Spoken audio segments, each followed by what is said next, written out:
নমস্কার, আপনারা দেখছেন আপডেট বাংলা। খবরের প্রথমে দেখে নেব আজকের সংবাদ শিরোনাম। মাসকে মুখ রেখে ফিরহাদের ঘরে বিজেপি বিধায়ক শুরু জল্পনা। বাড়ছে ভাতার টাকা, লক্ষ্মীর ভান্ডার নিয়ে নয়া আপডেট।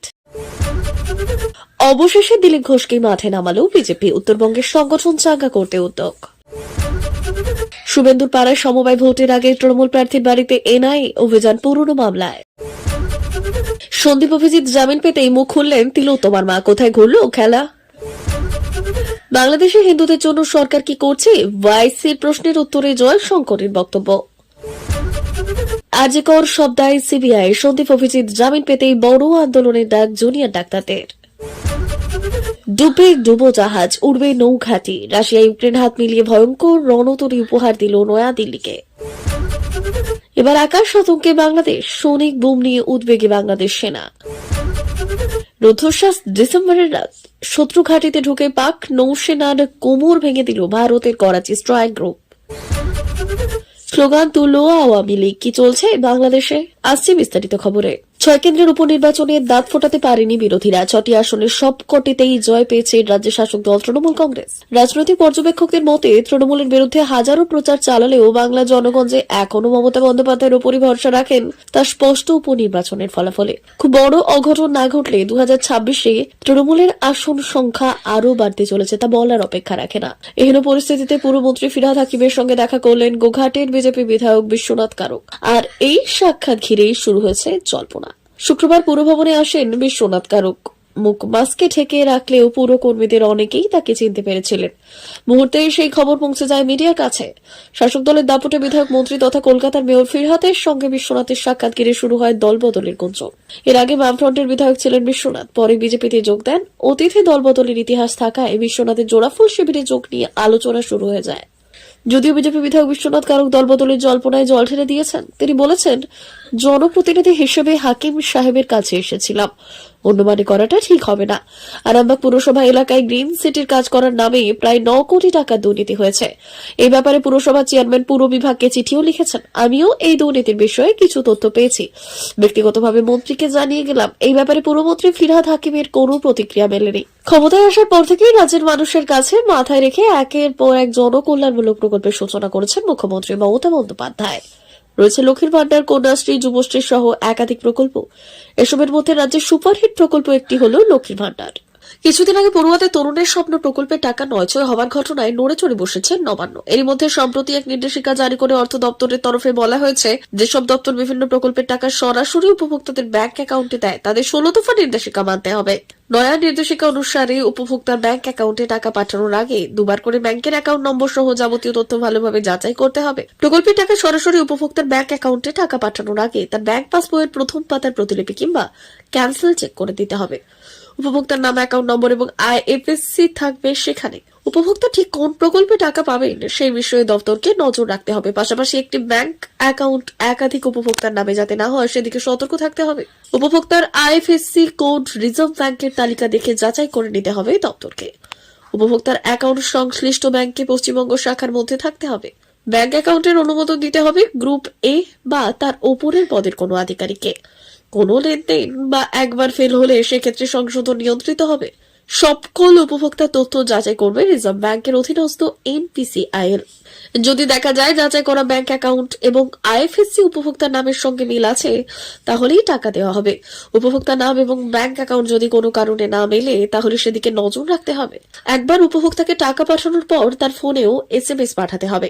আবেদন মঞ্জুর বা বাতিল হলে সেক্ষেত্রে এসএমএস পাঠাতে হবে ফোনে। সংশোধনের ক্ষেত্রেও এসএমএস পাঠাতে হবে। অনলাইনে আবেদন জমা পড়লে অফলাইনে কাগজ ফর্ম এসব গ্রহণ করা হবে না। অফলাইনে উপভোক্তা আবেদন করলে স্পষ্টভাবে উপভোক্তাদের তথ্য তুলতে হবে। টাকা পাঠানোর পোর্টাল এবং বিভাগীয় পোর্টালের মধ্যে সমন্বয়ের বিষয়ে নজর রাখতে হবে। ফাইল ট্রান্সফারের অ্যাপ্লিকেশন লেটেস্ট ভার্সনের হাতে হতে হবে। যেসব দপ্তরের তরফে টাকা পাঠানো হচ্ছে তাদের মাসিক অথবা ত্রৈমাসিক ভিত্তিতে সমস্ত কিছু পর্যালোচনা করে স্টেটমেন্ট পাঠাতে হবে। যেসব দপ্তর বিভিন্ন প্রকল্পের টাকা সরাসরি উপভোক্তাদের ব্যাংক অ্যাকাউন্টে দেয় তাদের এবার থেকে এই 16 দফা নির্দেশিকা মানতে হবে। একুশের বিধানসভা নির্বাচনের পর থেকে শুধুই হারতে হয়েছে বিজেপিকে। একুশের বিধানসভা নির্বাচনে ৭৭টি আসন জেতে বিজেপি, যা এখন ৬৬ সংখ্যায় নেমে এসেছে। পুরসভা, পঞ্চায়েত, লোকসভা এমনকি উপনির্বাচনগুলিতেও জিততে পারেনি গেরুয়া শিবির। ১৫ মাসের মাথায় আছে ২০২৬ সালের বিধানসভা নির্বাচন। তার আগে বিধায়ক এবং সাংসদদের উপর দায়িত্ব বর্তেছে ১ কোটি সদস্য সংগ্রহের। সেখানে এখন ৫০ লাখ স্পর্শ করতে পারেনি, বাধ্য হয়ে সময়সীমা বাড়তে হয়েছে এবং এই আবহে উত্তরবঙ্গ হাতছাড়া হতে শুরু করেছে। সেখানে ক্রমাগত শক্তিশালী হচ্ছে ঘাসফুল শিবির। তাই এবার উত্তরবঙ্গে পুরনো সৈনিককেই মাঠে নামালো বিজেপি। আজ শুক্রবার থেকেই ঝাঁপিয়ে পড়লেন দিলীপ ঘোষ।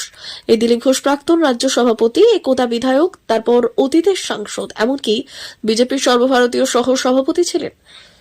২১ নির্বাচনের পর থেকে একে একে সব কেড়ে নেওয়া হয়েছিল। এবার দেখা গেল আলিপুরদুয়ারের বিজেপির সদস্য সংগ্রহ অভিযান ধরাশায়ী হয়েছে, কোনো গতি নেই।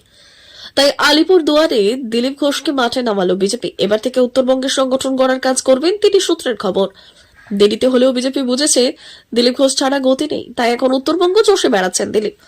গত ২৭ অক্টোবর থেকে বিজেপির এই সদস্য সংগ্রহ অভিযান শুরু হবে। নভেম্বর পর্যন্ত সদস্য সংগ্রহ অভিযান করার কথা ছিল, কিন্তু যা হাল দেখা গেল তাতে সদস্য সংগ্রহ অভিযান ১৫ ডিসেম্বর পর্যন্ত সময়সীমা বাড়ানো হয়।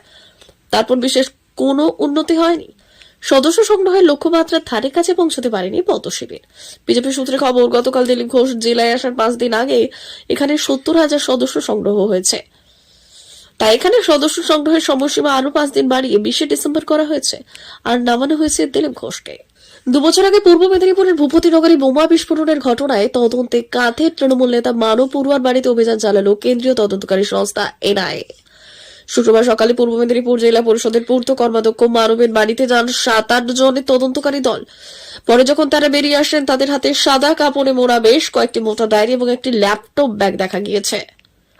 তৃণমূলের দাবি, আগামী রবিবার কাঁথি সমবায় ব্যাংকে ভোট। তার আগে শাসক দলকে চাপে রাখতেই ২ বছরের আগের মামলায় কেন্দ্রীয় তদন্তকারী সংস্থাকে দিয়ে অভিযান চালানো হয়েছে।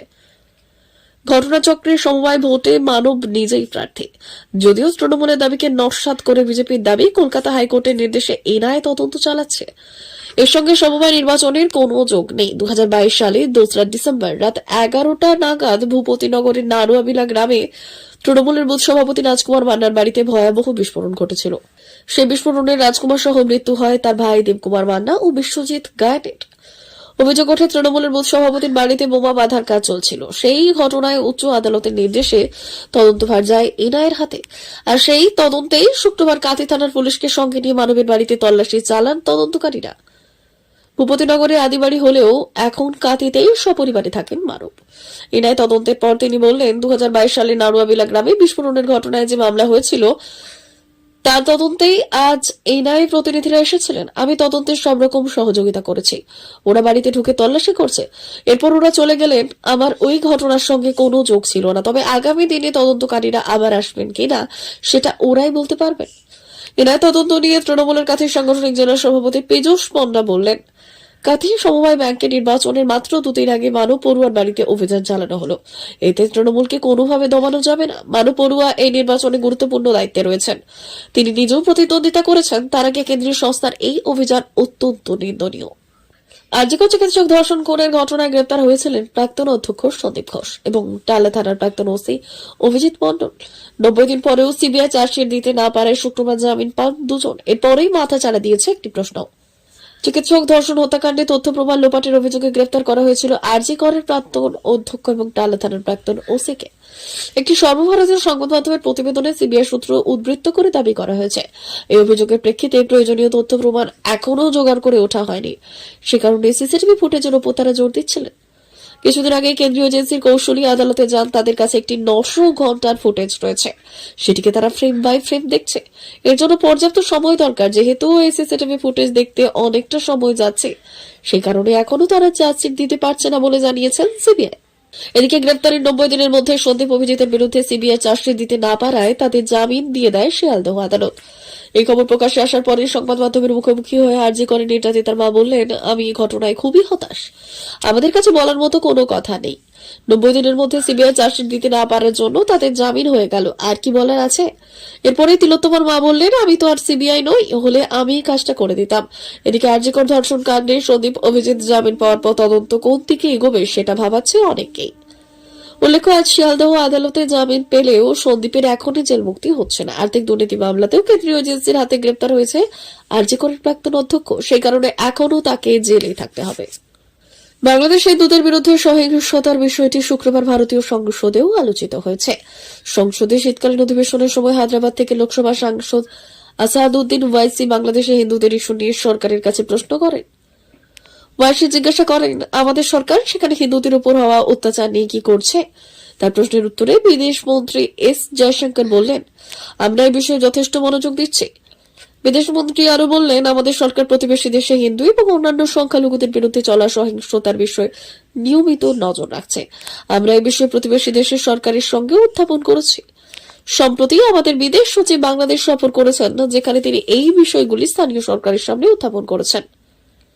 সংসদে ওয়াইসি নেপালের বিষয়ে আরও একটি প্রশ্ন করেছেন। তিনি বলেছেন, নেপাল আমাদের কিছু অঞ্চলকে তাদের মুদ্রায় দেখিয়েছে। এ বিষয়ে ভারত সরকার কি করছে? এর উত্তরে বিদেশমন্ত্রী জয়শঙ্কর বললেন, আমাদের সীমান্ত নীতি প্রাথমিক থেকে স্থির এবং আমরা আমাদের অবস্থানে অটল রয়েছি। এদিকে কংগ্রেস সাংসদ মনীষ তিওয়ারি চীনের সীমান্ত বিরোধী নিয়ে সরকারকে প্রশ্নবিদ্ধ করার চেষ্টা করেন। তিওয়ারি বললেন, একজন আইপিএস কর্মকর্তা তার প্রতিবেদনে লিখেছেন, সেনাদের পিছু হটার পর কি ভারতীয় সেনারা তাদের পোস্ট গলিতে পৌঁছতে পারছে? এর উত্তরে জয়শঙ্কর বললেন, যে কোনো ব্যক্তি তার প্রতিবেদনের জন্য নিজেই দায়বদ্ধ। আমি সরকারের পক্ষ থেকে উত্তর দিতে পারি। আমি এই বিষয়ে সম্প্রতি একটি বিশদ বিবৃতি দিয়েছি, যেখানে জানিয়েছি যে সমঝোতা হয়েছে তা ডেপসাং এবং ডেমচৌকের সাথে সম্পর্কিত। আমাদের সেনারা ঐতিহাসিকভাবে যেসব পেট্রোল পয়েন্টে যেত সেগুলিতে যেতে পারছে। 90 দিন পেরোলেও আরজিকর কাণ্ডে চার্জশিট পেশ করতে পারেনি সিবিআই। তরুণী চিকিৎসককে ধর্ষণ এবং খুনের মামলায় শুক্রবারই জামিন পেয়েছেন কলেজের প্রাক্তন অধ্যক্ষ সন্দীপ ঘোষ ও টালা থানার প্রাক্তন ওসি অভিজিৎ মণ্ডল। এবার কেন্দ্রীয় তদন্তকারী সংস্থাকে কাঠগড়ায় তুলে বৃহত্তর আন্দোলনের ডাক জুনিয়র ডাক্তারদের। শুক্রবারই শিয়ালদহ আদালতে হাজির হয়েছিলেন জেলবন্দি সন্দীপ ও অভিজিৎ। সেখানে সিবিআই তদন্ত নিয়ে প্রশ্ন তুলে মক্কেলদের জামিনের আবেদন জানান দুজনের আইনজীবী। পরিষ্কার জানান, 90 দিন পেরিয়ে গেলেও চার্জশিট পেশ করতে এখনও গড়িমসি করছে সিবিআই। এরপর ধৃতদের 2000 টাকার ব্যক্তিগত বন্ডে জামিন মঞ্জুর হয়। এদিন আদালতের রায়ের পর শোতে সাংবাদিকদের বৈঠক করে নিজেদের আগামী দিনের অবস্থানের কথা স্পষ্ট করলেন জুনিয়র ডাক্তাররা। এদিন জুনিয়র ডাক্তার অনিকেত মাহাতোর অভিযোগ, ব্যর্থতার দায় নিতে হবে সিবিআইকে।